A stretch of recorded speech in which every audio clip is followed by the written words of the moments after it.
Welcome, everybody, to our first virtual program of the school year from Summer Associate Hub. I'm Albert Towell from Summer Associate Hub, and we are in for a treat for our first virtual program. This webinar will cover, our virtual program, sounds cooler, will cover how to excel as a 1L. So I'd like to introduce my panelists here. So I'll start with Amanda Haverstick. Amanda is a former big law attorney, has done it all, has worked in career services, and now is the founder of the very popular hashtag Dear1L blog. You probably have already seen Amanda on LinkedIn, and the author of the recently published book, Dear1L, where we're going to be giving away a copy of that book later on in the program. And we'll also be sending a link in the chat if you want to buy a copy of the book. Amanda has literally written the book on succeeding as a 1L. So I'm really glad to have Amanda here. Our other panelist is Jonah Perlin. Jonah is a legal practice professor at Georgetown University Law Center and the host and founder of the How I Lawyer podcast, which is fantastic. A great way to hear about different practice areas and what it's like to be a lawyer all over the map. Really glad to have Jonah here to speak about his experience from speaking with tons of different lawyers and also helping his own students at Georgetown. So the agenda will be we'll be covering the key aspects of 1L year, including writing assignments, outlining, preparing for finals, actually taking finals, time management throughout the year, and other items. And then at the end, we'll take some questions. We're also going to be doing a fun raffle. We'll give away a $100 Amazon gift card. We're going to give away a copy of Dear1L, Amanda's fantastic book. I wish I had it as a 1L. I was about 10 years too early, but it's okay. And I'm going to be posting a link in the chat for everything you need, including to sign up for the raffle. So take a look at that. So before we jump into this fantastic discussion, what is Summer Associate Hub? Summer Associate Hub is a free content and resource hub for law students embarking on the 1L and 2L recruiting process. I'm a former law student and big law associate. We know from our own experience how hard it is as a 1L to understand what it's actually like to work at a law firm. Our platform, summerassociatehub.com, has blog posts, podcast episodes, including from Jonah, short video tutorials, and exercises, interviews with attorneys, and other content to help you learn about what it's like to work at a law firm and prepare for the recruiting process. We also host live virtual programs, which you know about because you are on one right now, where students can easily learn directly from different experts and network with law firm attorneys and recruiting team members. We have a ton of awesome programs scheduled, including an entire series of virtual programs throughout the semester and next semester, where you can hear directly from attorneys and engage with firms, including breakout rooms where you can actually network and ask questions. We're also in the process of planning our in-person job fair this summer in New York City, so stay tuned on that as well. Our next virtual program is a very good one. It's a 1L program showcase on November 18th. You'll be able to hear from different firms about their 1L programs, and you can engage with them, sign up with them. Well, I'll post the link in the chat. You could already sign up for that from now, so I'll post the link in the chat. And make sure you stick around to the end because we'll be raffling off some stuff. All right, so perfect. Let's get started. So in terms of thinking about, I think most of the discussion today will kind of go in almost like chronological order of like what the 1L year typically looks like now that students are about a few weeks in. So let's start off before we jump into the kind of the weeds of it and going through the calendar of 1L. Let's just start off with some kind of introductory thoughts on like perspective on 1L year. I think it's interesting to have that perspective as you kind of get into the weeds of the the writing and the outlining and the final exams. So Jonah, I'll start with you. What is your kind of high level perspective on 1L year? What do you like your students to know when they first come on campus? Sure. Well, and I'll just say thank you, Albert, for having me. And it's always fun to be on a program with Amanda. So I'm really glad to be here. I think there's a lot of mythology around the first year of law school. Some of it true, some of it entirely false, and much of it something in between. And so I think when I'm talking with students who are about to start law school, you have to remember that some of it's all new, right, to you, but not all new to those of us who are your professors who are here and see 1Ls come in every year. And, the number one thing I try to tell people is to run their own race. Or I have a 9-year-old at home who's a swimmer. So I say swim your own race. And you need to figure out how 1L works for you. And that takes time. And so, at this point in the semester, October 15th, you are right in that moment where you sort of know enough to know how little you know. And that's a challenging moment in the 1L experience. The adrenaline is worn off a little bit, but actually just think about how much more you know already than you did, whether it's 4 or 6 or 8 weeks ago that you started. So I would say that recognize that some of the mythology around 1L is true, some is false, and everything in between. So that's where I'll start. Great. Well, I'm gonna go back because I've spent the last 2 weeks reviewing personal statements and resumes for law school applicants. And I gotta tell you, you guys have to see this as a continuum and look how far you have come. It's huge. I mean, these guys are so scared. They're a full year behind you. So that's number one. Number two, I really see this as a pivotal point in the semester, and you may be in that sort of defining sense, but you need to look at the finish line from my point of view. Imagine if there were no classes between now and exams. Could you do it? I think you could, because in legal writing, you're teaching yourselves whole doctrines of law. You could do this, and you've got syllabi and cases that have been, made shorter for you. So think about that and try to work backwards. And so look both before and get some momentum at your back from a great year up to this point. And you got about 6 or 8 weeks to go. So go hard.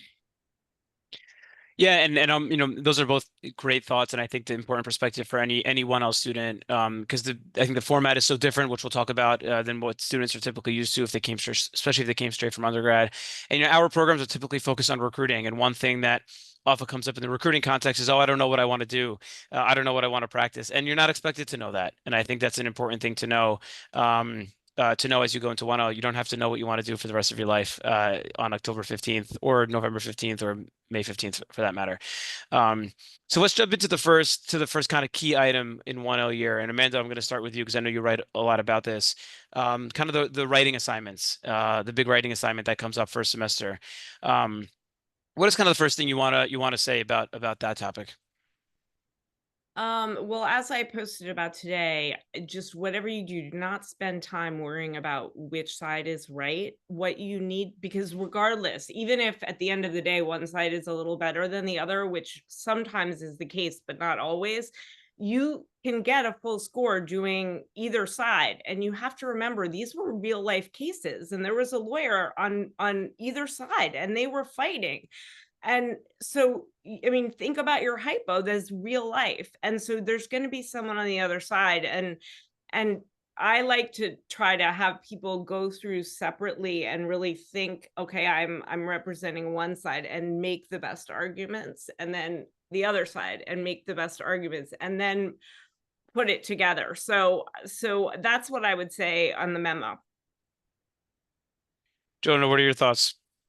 Yeah, I mean, I sit at an interesting vantage point to answer that question because I'm the one assigning that memo, and I'll just say that each school is really different, right? And I actually think each school is really different. Even in exams now, there's a much greater variety of ways that we assess law students, and that's different professor to professor. That's different school to school. So how we do it at Georgetown, for example, may be really different than how you do it. That said, Amanda is 100% right in the sense that this is a document, and it is a document that is actually training you how to communicate like a lawyer.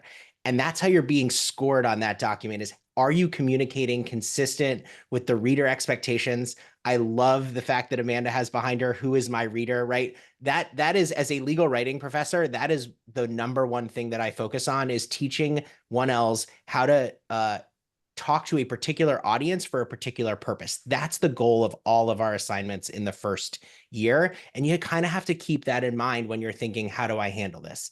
The second thing I'll say is that legal writing is taught really differently at different schools, but it's also a different part of the curriculum at different schools. So you may be in a pass-fail environment, you may be in a low credit environment or a high credit environment. And obviously you're going to make different choices based on that.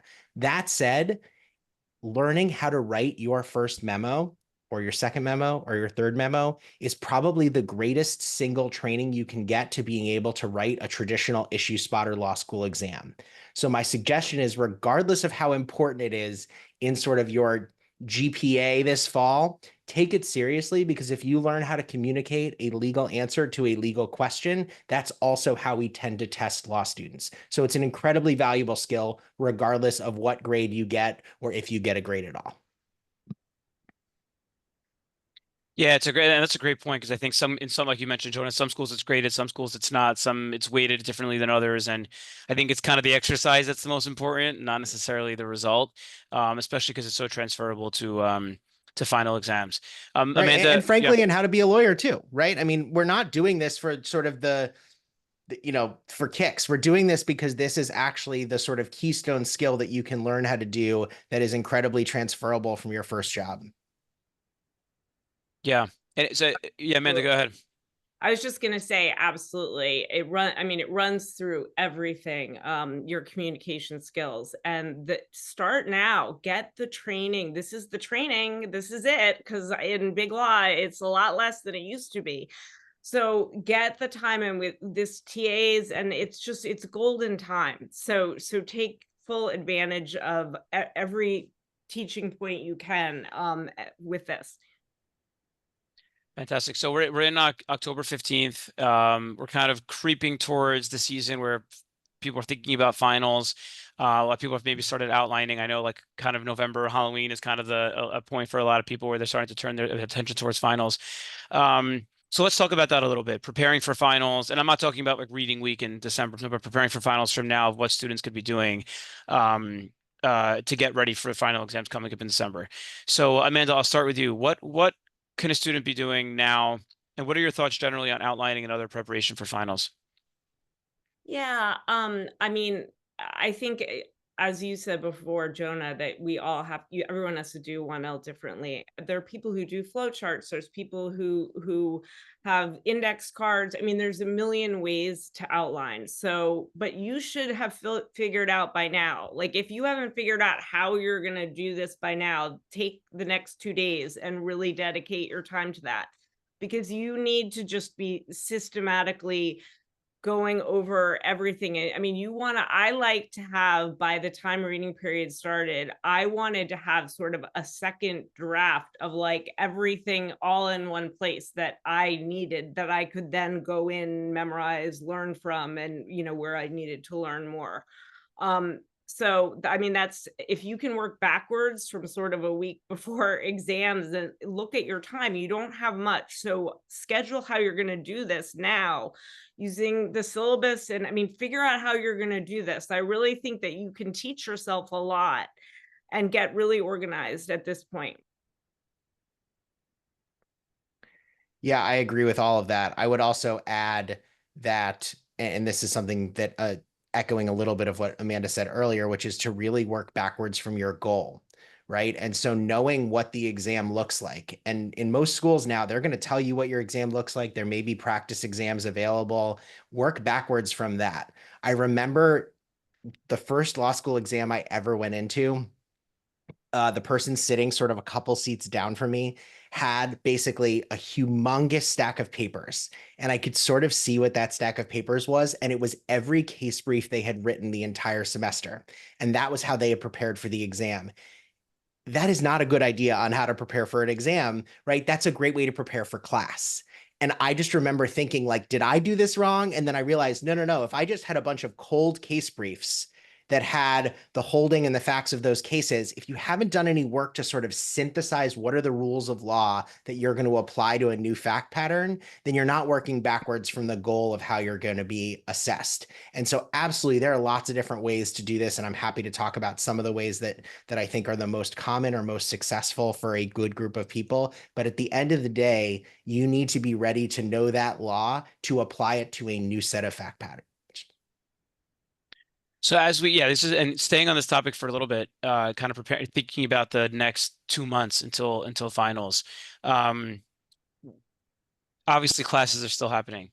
So when a student is deciding between, okay, preparing for class, making sure they're ready, reading the cases versus outlining, what are your thoughts on that as you get later and later in the semester in terms of allocating their time effectively? I think they should allocate it now before they're making a tired judgment the night before studying. And I think they should Absolutely. really map it out and then just do it. Don't think about it. Don't, you get up in the morning, you're half groggy, but you still manage to brush your teeth. Like, you need to be just going between those transitions of what you're doing. Because I mean, this is really go time. So get psyched up and be your best self. You can do this. No matter what's happened up till now. So I really encourage everyone to just look at the exams. That you've got this memo to factor in your time too. So, factor in the memo and then double it, I always say. And then you've got 3 more courses. And how are you going to divvy up what you're going to learn?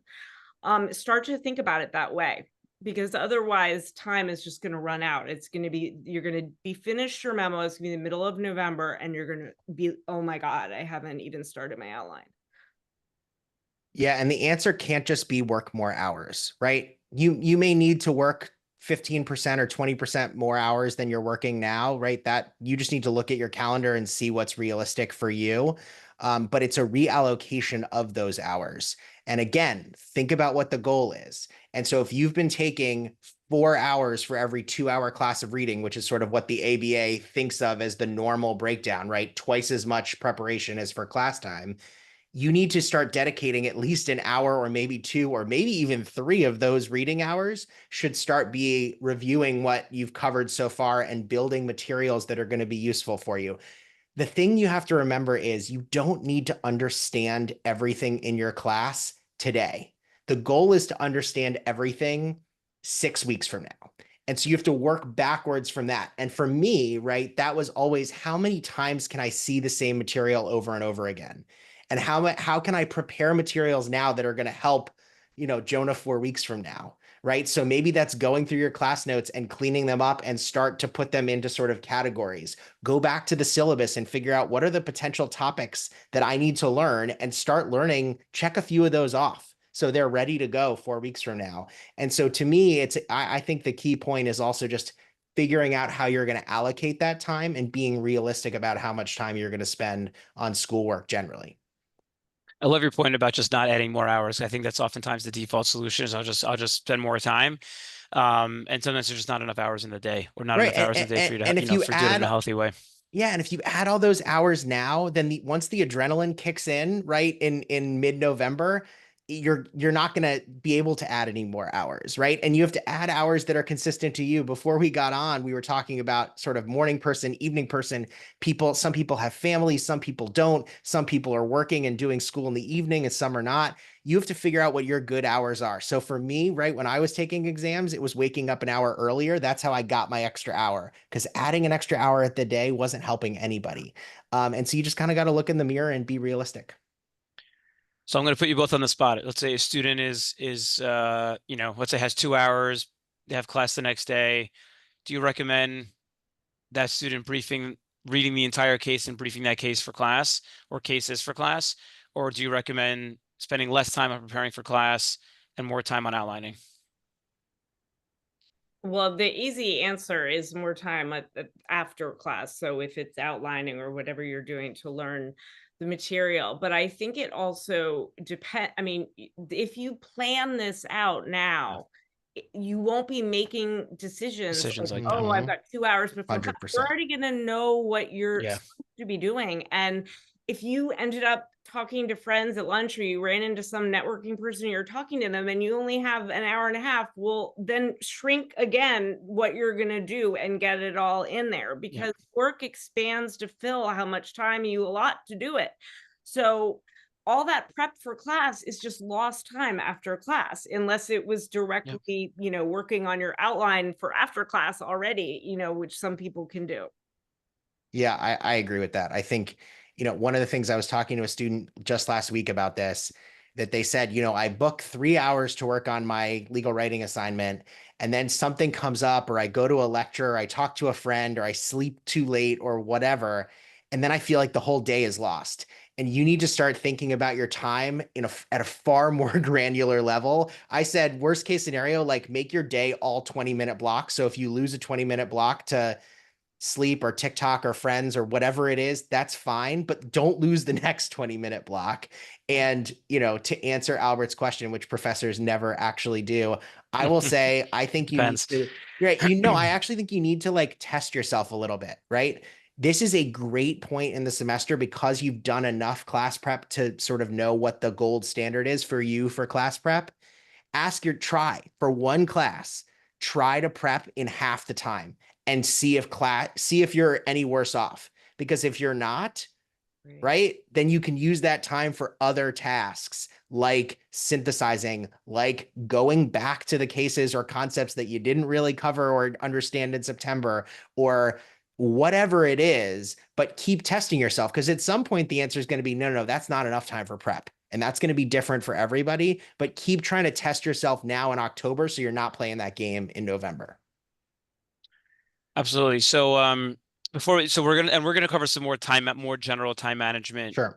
topics. No, this is all appropriate for this topic, but just wanted to let the audience know we're gonna be covering some more time management stuff in the next topic. Before we move on from that, let's staying on preparing for finals. Of course, what I like to say is in the recruiting context, you go to law school to be a lawyer, not to be a law student. So obviously something that's on a lot of law students' mind is finding a job. It's not a secret, and I'm sure a lot of law students are going to hear this from career services if they haven't already, but the law school recruiting timeline has been accelerated a bit. And then obviously there's a 1L summer that a lot of students are interested in figuring out, whether that's at a firm or government or public interest role. So networking and finding a job is part of the 1L experience. As we start to go through the next 2 months, what are your thoughts on focusing on finals and preparing for that versus the job search and the networking? Any thoughts on how a student should be balancing those? Sure. I think that the best thing you can do for either summer job is getting A's this semester. I mean, because at the end of the day, that's gonna be what controls. But that said, I would want you to be factoring in if it's once a week or every day. I mean, maybe once a week you reach out to a lawyer or you listen to a podcast of a lawyer and send them a note saying, God, I really liked the podcast you were on. This was so interesting to me. I mean, there's so many ways to reach out to a lawyer and find a hook. Do one a week. I don't know, maybe you have a different way. Maybe you go to a bar thing once a week or a couple times a day. Keep that up. I will say during December, I'm not going to have you do that, or in probably the end of November, but that I would just always have a little bit, and then you never get behind the wheel. Love that. Yeah, I 100% agree with that. The only thing I would add is just to highlight what Amanda said about don't lose focus on doing well in your first semester, because that kind of has an anchoring function. Now, I'll also say later, if your first semester doesn't go well, there are also ways around that too. So it is not like a life sentence, but it is an anchor that helps a lot. And if you can put time in, that's great. And work smarter, not harder on job stuff, right? I think some people think they have to go to every happy hour, Yep. they have to go to every firm thing, and that's just not realistic, right? And so being a little bit more targeted, learning about yourself, doing programs like this one, and talking to the people at your school. I hate to sort of say it depends on what school you go to, but the recruiting process at each school is a little bit different also. Yeah. And so maybe it's just having that 1 hour meeting with your person from career services to sort of like level set on where you might end up, or whatever office is at your school, that can help too. And so work smarter, not harder on job stuff. That's great advice. And there's a couple blog posts that we have on summerassociatehub.com that are very popular. One of the blog posts is grades are not the only factor, and which I think is encouraging. With the right networking, and with the right process for laying the groundwork for that job search, which you both mentioned. And I've seen it with my own eyes from the programs that we run. With students who have had success in the job search process because they've been able to engage with firms and take that light time to set that foundation, even if they didn't have the best grades. On the flip side, we have another blog post that talks about how grades are still important. And I think in this accelerated timeline of recruiting, I think some students focus a little too much on the networking. And I think, Jonah, you're right. You don't have to go to everything. and you don't have to feel pressure that you're not going to find a job if you don't go to every event. There's going to be plenty of opportunities in the spring semester to do that. So grades are still very important. I think Amanda's right that the best thing you could do for your candidacy is to get good grades, especially for a semester. But if you don't, it's still fine. It's not the end of the world. But I think this is all great advice. Okay, before we I was going to wait till the end to take questions, but this question is timely because we're still on this topic, so I want to stay on this topic. One audience member asked, so Jonah, you alluded to some more detail about how successful students like synthesize materials for exams. We got a question right away of some more detail of how they could do that. So would love some quick thoughts on how those students were able to do that successfully. Sure, yeah. And I think what Amanda said is how I'd ground my answer to that, which is you need to be authentic to how you learn, right? If you're a visual thinker and flowcharts make sense for you, great. If you're a more sort of outline-oriented thinker and sort of need to see all of the law lined up, great. I'll just give you one way, but it's just one way. And that is, for every case you read, there's a reason your professor assigned it. Right. And so you want to go back to your class notes and go to your case brief and go to your casebook and try to answer the question, why did my professor assign this case?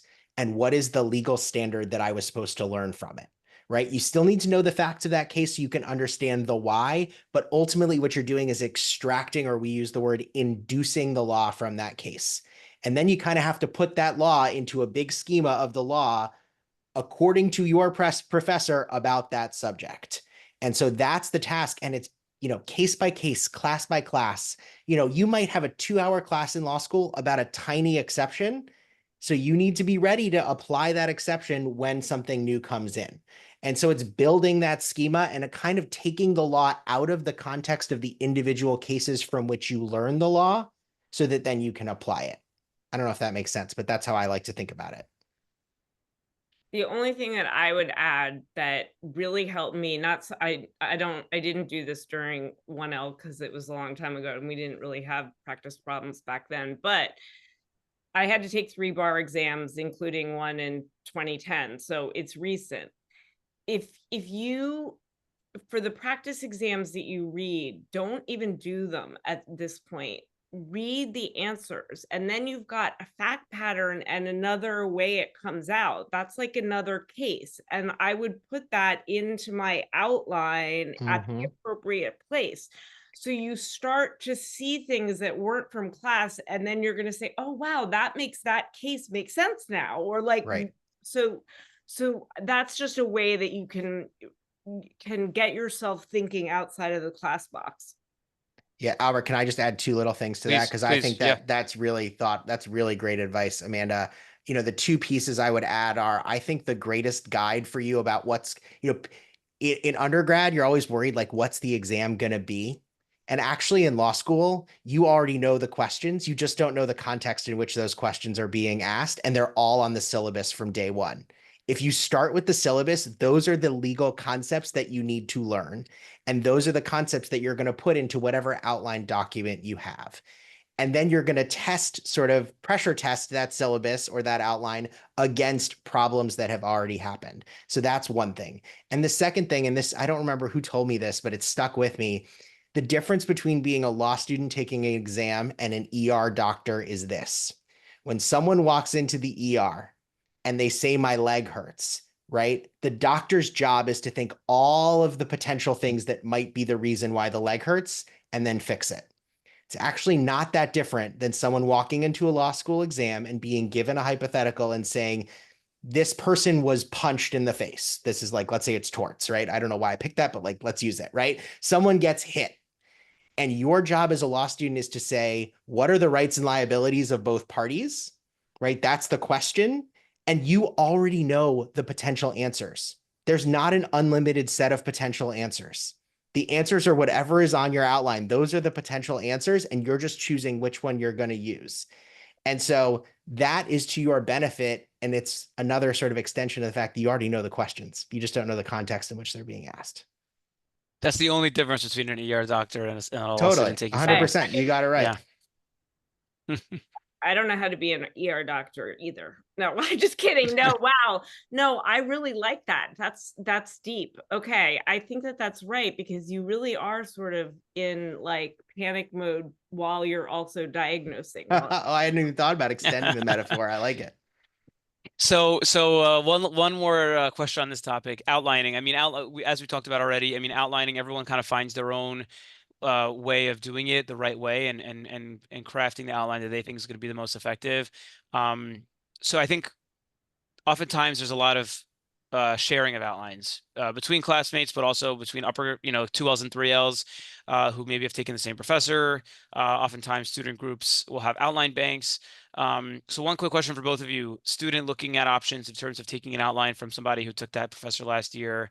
What do you think is the right strategy when it comes to outlines that come out of the box?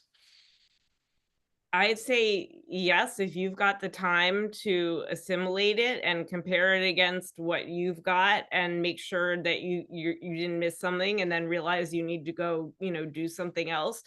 They're great, just like any horn book or any book, but it's a lot of incoming. So be judicious about how much because you can't just use it, obviously. I mean, the whole point is to get it in your brain. Yeah. So just you're not going to memorize black and white words on a page that don't mean anything to you.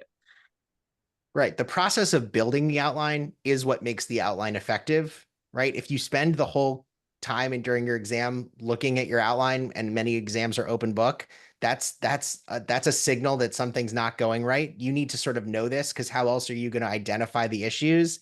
But I also agree, if you have especially an outline for that professor, right? Check it against what you have. Maybe the laws change, maybe that person missed something or misunderstood something, but it's a nice additional source. The danger with things like hornbooks, the benefit is they help fill in the blanks when you didn't understand something in class. The detriment is it may be described in a slightly different way than your professor described it or than the case that was in your textbook. And so just use the different sources that you have available to you and build the outline piece by piece, case by case, rule by rule. And I think the process of building the outline is what makes it effective is the absolute key. And it's really great insights from both of you. All right, so let's move on to just general time management. We talked a little bit about time management strategies, but I wanted to talk about it in a little bit more detail. So, and before we jump into that, I actually just posted in the chat a great book on actually creating like time for focused work to do those 3 hours of reading and outlining, as Jonah alluded to. I read it recently. It's called Deep Work by Cal Newport, also a Georgetown professor, actually. Highly recommend for any law student. I wish I had this in law school. Here's the link is in the chat if anyone's interested in that book. So time management, there's a page. I'm going to start with you, Amanda, because there's a chapter in your 1L book that talks about like your ideal day in terms of like just being in law school. I've told you this before. I was angry when I read it because it wasn't like I was like, oh, this is nice. I was actually angry because I was like, I wish I was like this in law school. I was decent at time management, but like the schedule you laid out was so effective. I think you included like waking up at 5 a.m. I do that now. I didn't do that in law school. I should have. Not for everyone, but I think it's helpful. So Amanda, I'm going to start with you. What's your key advice for just time management as a law student day to day? In addition to planning your days in advance, I would say to the extent you can read right before you have a class, you won't need to spend as much time doing it because it's just fresh in mind. Whether you memorized it yet or not doesn't matter. You just read it. So you're going to have a lot more active recall. And I found if I use my lunch break or any break between class, and it's hard. You have to be antisocial and kind of have a laser focus, but especially at this time in the semester, that's a okay thing because your sleep is more important than socializing. And it's not forever, but you just have to really, accept that. That's great. Yeah, and if anybody buys the book Dear 1L, or if you win the book tonight, that chapter I think lays out the perfect kind of schedule for law student. Jonah, anything to add there? Yeah, I mean, I think if you ask my friends from law school and my wife that I'd be the one preaching for a social life, they'd be shocked. But no, I mean, I say that as a joke. I think it's just working backwards, right? I think the problem with a lot of law school planning is it's hopium, right? It's, well, I'm going to spend 30 hours reading for torts and 50 hours reading for contracts. And I'm going to go to 7 law firm functions, and they see it as like this massive to-do list. And then they end up on the couch on Friday night at 7 o'clock doing nothing. And it's, you can't play the game of what I would like to do. When you're planning your schedule, it has to be what is doable, and then cut about 20% of it, right? So Amanda said, add 20% of the time you need. I agree with that, but also then cut 20% of what you're actually going to do. That's okay. And plan backwards and say, this is the percentage of my week. These are the number of hours I'm going to work this week. These are the number of hours I'm going to spend on each class. These are the hours I'm going to spend on this, and then put it on a calendar. And if it doesn't fit on the calendar, it means you're not going to do it. Yeah. Right. And so then you need to make a choice about how you're going to use that time. So include sleep, include the gym, include your significant other, include whatever it is, your kids, whatever you need to have to include needs to go into the calendar. And if it doesn't fit, don't assume that it will be there. It won't. And this is good practice, frankly, for being a junior lawyer, because no one's going to tell you, right, when to go home and when to log on. That's all going to be on you. And this is actually really good practice for that. Yeah, a couple of great points that I want to build on there. One is I agree. I think the balance is everything, and I liked what you said, Jonah, about include those other things on the calendar. The calendar doesn't only have to be like strictly, studying and outlining. The exercise is important. The sleep is important. Probably the most important thing. Spending time with your family, significant others is important. Socializing with your classmates is important. Maybe that half hour between classes, like Amanda, like maybe you could sacrifice that if you're able to get some really good work in. But those social events for 1Ls, things like that, those are great ways to build your network. They're great, great way to build camaraderie as a 1L. And you could add those to the schedule as long as long as you can fit it in within reason. Amanda, you had a point that I think was fantastic, which is the time before class. And that was probably the biggest mistake I made as a 1L, was not taking advantage of that time before class, because I had class at 9 a.m. And if I were more, instead of just getting up and going to class, if I were more disciplined about, okay, using those 2 hours before class, to do the reading and like get the focus work. No one's bothering you at 7:30 in the morning, 8 o'clock in the morning. Those are like golden nuggets of time that free up your entire day, because then in the afternoon, if you could, instead of spending those 2 hours from 4 to 6 p.m., you're able to do it in the morning. So Amanda, I love the point you made about the time before class. In terms of preparing for life as an attorney, Jonah, you mentioned that point, and I just wanted to add this little insight from we speak with a ton of firms about recruiting strategy and what they look for in candidates as part of our recruiting offering.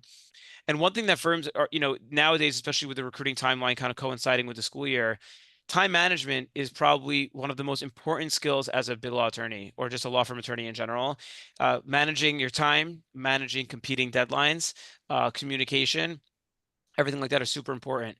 So when it comes to managing your studies and your personal life and your job search, being able to manage all of those things and competing deadlines and juggling all of that effectively is a preparation for your life as a successful attorney. And I think firms are looking for that, and it's a great training for you. So I like that you alluded to that point, Jonah. I just wanted to build on that. Okay, so we're going to move on to our last topic before we do the Q&A, which is just actual taking final exams. I know we're a couple months away, but it's good to have that information. Just a reminder, if you have any questions, pop it in the Q&A. We're going to cover those during the Q&A portion at the end. And just a reminder, the link to sign up for the raffle is in the chat. $100 Amazon gift card. We're also going to give away a free copy of the Dear 1L book, and I'm going to send right now the link to sign up for our next program on November 18th, 1L Program Showcase. It's one of our most popular programs and a great way to kind of get started with the recruiting cycle in November. All right, so final exams come in a few different flavors. I think the most common is the open book kind of 3-hour exam. So let's start with that. I guess week of, kind of preparing for finals, getting ready for the actual day of.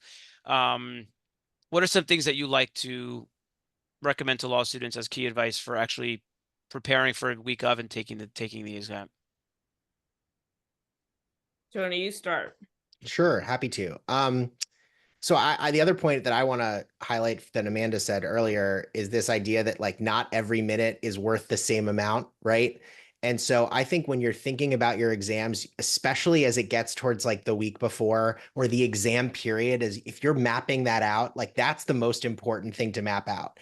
And so, for example, if you have your third exam of your exam period and it's happening sort of at the end, you may actually start outlining there, right? Because you need to get that outline ready because you're only going to have 2 days to switch from contracts to torts or whatever at the end. You want to make sure as much time as you humanly can right before that exam, you want to be locked in on that subject. I knew I was ready to take a law school exam if in the shower the morning before the exam, I could basically walk through all the concepts that are in my outline, right? Because you need to be able to, I remember the classic law school exam has 2 parts. One part is to identify what issues, and the other is to actually analyze those issues. If you can't do that first part, you're leaving tons of points on the table. And the only way to do that is to sort of be completely steeped in that subject matter. And so for me, that last week, ideally, right, ideal world is you're editing your outline as a way of learning your outline. You're thinking about your outline. You're taking practice exams. And then the last thing that I always did, and someone told me this a long time ago, and it was really helpful to me, was the day before an exam, take your, whatever it is, 30, 40, 50, 60-page outline or whatever you have, and try to get it down to a 2-page like table of contents for that outline. That exercise will help you sort of put everything in the box where it's supposed to be. And then run through that 2-pager in the shower the morning before the outline. And if you can, issue spot a couple of practice exams. I think taking a lot of practice exams may be a little too much. You may not have time to take them, especially if no one's going to grade them. But just ask yourself, did I identify the right issues? And what kinds of rules would I be giving for the law? And then let adrenaline take over. Last thing I'll say, day of, is if you don't know the answer to a question, don't let that be the end of that exam. These exams are hard. They are made to fit on a curve. There are going to be issues you missed. There are going to be questions that you don't know. Just keep going, just like you did on the LSAT, right? Like just keep going because it is a point maximization exercise in those 3 hours. So I just gave a lot, but those are some of the things I think about. I'll just piggyback on that last point. And again, this is from bar exams, just because they're more recent. I definitely had essay questions that I was topics I didn't study. One was family law. I just decided for the New York bar, I was never going to study that. But if you know, Don't try this at home. Yeah. How the essay is supposed to get set up, because you know there's going to be 2 sides, just start saying, okay, I represent plaintiff, write down all the arguments. And then like you see a fact, you're like, oh, that looks bad for plaintiff. You're not sure why, but still say it. Like, it looks like she's, I don't know, whatever, and then do it for the defendant. And you will start to actually piece together. If you know how the outline works, you can get a lot of points, even if you don't know the topic. I love that. Can I just add one thing on top of what Please. Amanda said, Sure. which is use the word because as many times as humanly possible, right? If you use the word because, you're showing your work, you're doing rule-based reasoning, and Amanda's exactly right. If you see a fact that looks like it's bad, it's probably there for a reason. So try to work backwards from your outline and say, why might this fact be bad? Right? And then use the word because as many times as you possibly can. That's honestly the difference, I think, especially if you don't know the law as well, or you don't get all the issues. That's the difference between a bottom third exam and a top third exam, which could be the difference on some of these school curves. A big difference in your GPA is just explaining what rule this applies to and why to the best of your ability. Yeah, and like you said, especially if it's being graded in a way that you can get points for that, even if you don't have the complete answer. Just for identifying the issue. And advice that I got that was strong advice when I was in law school is like treat it like a math test. Show your 100%. work, and if you're graded on your work, that doesn't, the result doesn't always matter. And oftentimes the result of the question can go either way. But obviously show your work if and even if you don't know all the black letter law. You want to be able to at least get some partial points for your analysis. All right, so there's a couple other formats of exams. One is closed book. Probably a little bit more rare, but it does happen. Any particular insights into closed book exams versus open book that you think is helpful to mention? I would probably treat them the same. Yeah, me too. The only difference, I think if you think of open book exams as truly something that you're going to regularly refer back to, that's a trap.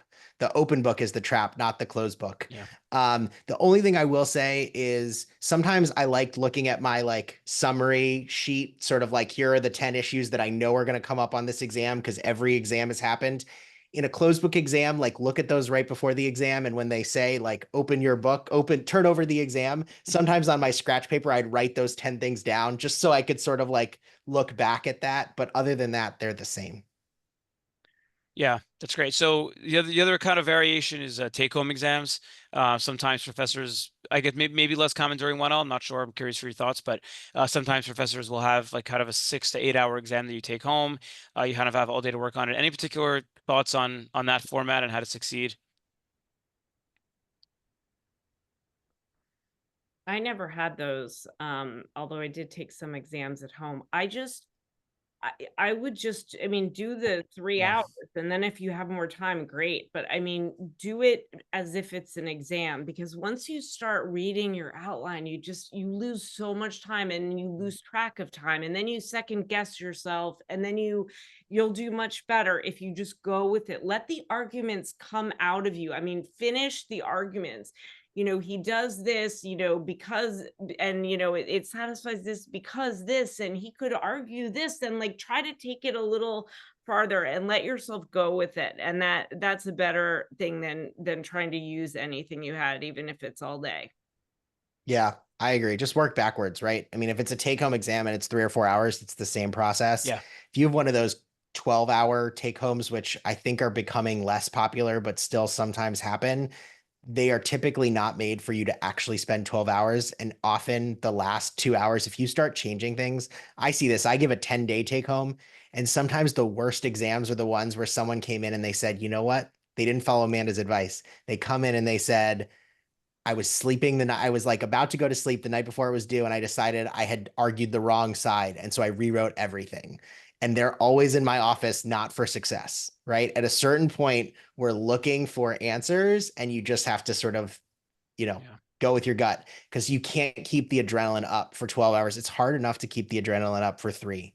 And so keeping it for 12 is crazy.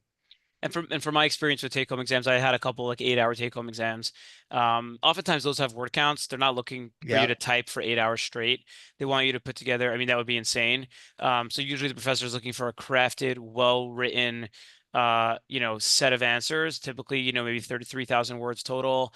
And oftentimes the first couple hours are spent, like usually you can get the arguments down in the first couple hours, and then you have to allocate a couple hours to crafting it and getting it under the word count, the word Hmm. limit. And the same thing for regular 3 4 hour exams. If you have a word limit, make sure you allocate time to getting under that word limit. We didn't talk about practice exams a ton, but we alluded to a little bit. Definitely a great resource. I think just to add something from my experience, you start to see obviously the themes of what the professor is testing you on, but it's also a great way for you to learn yourself how long it takes for you to type, how long it takes for you to write answers out. You might run out of time on the practice exams and realize you need to start shortening your answers. And it's also a good way for you to understand how long you write and if you're under the word limit. So those practice exams are key kind of in the stretch in November to prepare for finals. All right, so showing up to the exam, what do you bring? I got nothing. I've got an exam ritual, read 7.5 chapter, and then I don't really have anything else because I'm a little dated on this. You got to buy the book to get the answer. I love it. I like that. Actually, that's great. I can just tell you what I brought to the exam, right? I brought my little 2-page sheet. If I was allowed to bring the outline, I brought it. It was sort of my emotional support outline. Most of the time I never actually went to it unless sometimes I'd remember like, I know there's an answer to this on page 32. I just need to go find it. But yeah, I was also very ritualized. I think ritual is incredibly powerful for exams because your brain does funny things. So like I had the same lunch before exams. I wore the same sweatshirt to all my exams. And before exams started, I don't think I've ever shared this publicly. I went to Georgetown and I would always take a walk the night before my first exam to the Supreme Court and just hang out on the steps and sort of like take it all in. I And that love was the closest thing to my LeBron, like putting the chalk in the air. Like I was like, okay, now I'm going to be zoned in. And then when these are done, I'm just going to relax and zone out and it's going to be great. And so yeah, I think building rituals organically is actually incredibly powerful at keeping yourself grounded during that exam period, and that might be 2 weeks for some schools. So like you have to keep yourself grounded because you have to keep up the momentum a little bit. Jonah's just like getting the Supreme Court like air through osmosis. Yeah. Wow. It was, I did it once, and once you do it once and it works, you keep doing it, right? It's your lucky rabbit's foot. Great. No, that's all great advice. In the theme of the MLB playoffs, Jonah has like a baseball ritual. You're touching the ball twice, kicking the dirt, stepping over the line. Totally. Yeah, and from my experience, I mean, day of, I mean, earplugs is the key. Everyone's typing. It's going to sound like a rainstorm. Snacks, water, not too much water. One thing I like to mention is test. Your school's probably going to make you do it anyway, but test your technology. Yes. Most law school exams are on the computer using like an exam software. Test it, test it, test it. Do not leave it up to the whims of technology the day of. That's also the case for virtual interviews, by the way. All right, we're going to take one question, and then we're going to wrap up because I know it's late.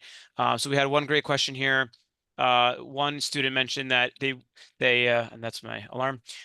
They would have liked for their legal writing class. This leaves a bit to be desired, and this student wants some ideas.